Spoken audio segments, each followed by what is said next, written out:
seems that your journey has ended.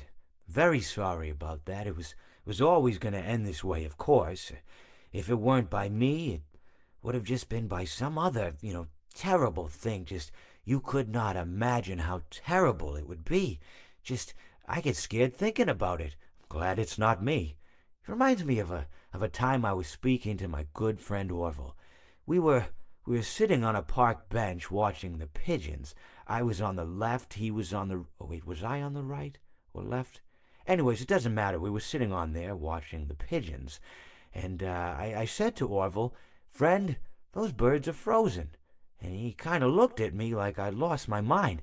But I reminded him that it was winter, and often birds will sit in a tree until they freeze, and then they sort of fall to the ground until the sun warms up and they can move around again. So I said to Orville, "You might as well save those breadcrumbs until the birds thaw, because they can't very well enjoy them in the condition they're in."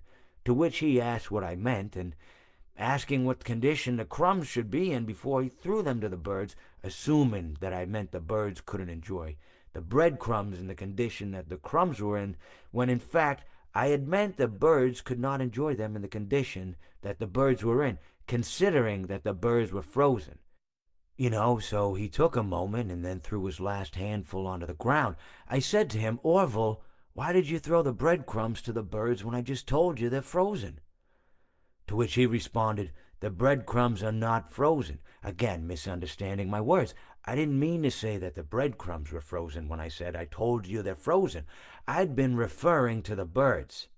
In hindsight, what I should have said was, and this would make perfect sense, "Why did you throw the breadcrumbs to the birds when the birds are frozen?" He misunderstood upon my correction, stating that he didn't know what else to do with the breadcrumbs, and that perhaps, when the birds thawed, they'd still be able to eat the crumbs. So I said to Orville, and this is what I said to him, I said, "Orville, the birds may be dead,